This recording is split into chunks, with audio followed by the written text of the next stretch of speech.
Hi, my name is Alex Min, and I'm 19 years old, and I'm going to currently go to my second year in Las Positas Community College this upcoming fall.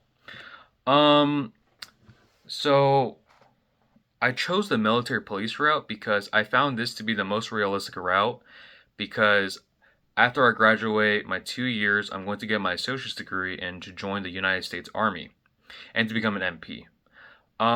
So I just found that I really did want to do the local police officer route, but I just feel like this is the most realistic because this is the next step for my future for my career.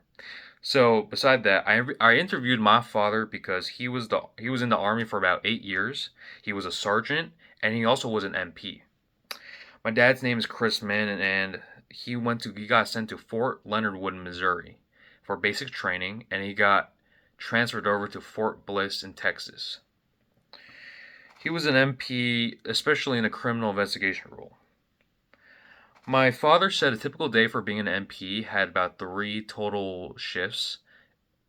And like it's basically day shift, switch shift, midnight shift. And these shifts were very long and they had very long hours and it could exceed up to 40 hours or more a week. And it's just but like the standard hours are about 8 to 9 a day. And also depends on where you're stationed at. The military police would usually report to the CID or the Criminal Investigation Department Division.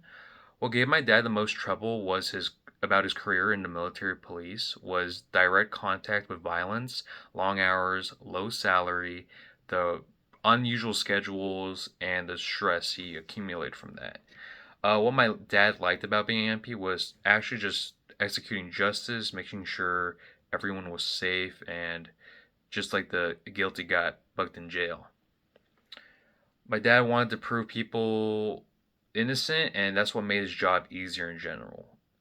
What my dad disliked about most about the job was that it was really tough on finding who was a culprit and who was guilty because a lot of people would lie in the military or the army to it was just a huge mess to uncover. My dad also told me to prepare for military police is to be fit and to score really high on the ASVAB. The ASVAB is a test you take before you get sent off um, to the Army to qualify what jobs you want to do in the future for the Army. If he could do it all over again, he would do more things the Army or probably take a different job. He told me the best way to expand my network is to make friends at basic training because those people are likely going to be stuck with you for a long time and that those people are very familiar with you because you guys have the same job. For people in policing, they find the values that having trust among troops is like the reward, and that's what makes the job worth it. And also that also military police would usually work in teams, and they are very closely supervised because it's the army or like the military in general. My dad described being an MP was about 8 or 9 out of 10 on stress level because he had to deal with very gruesome cases that really affected him badly.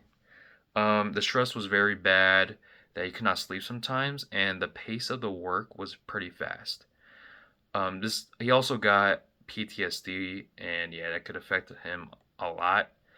Um, my dad got his job because he scored a 93 on the ASVAB, and that's pretty much how you get the MP job. There's not really a background to anything. You don't need to qualify or have degrees with you to qualify for being or having a job in general in the army.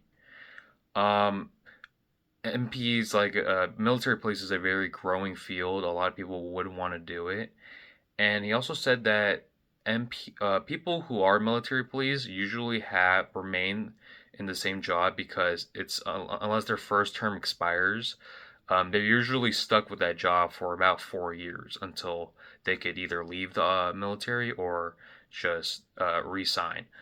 But the best way to ever get hired is just to score above or high as possible, but usually above 91 on the ASVAB.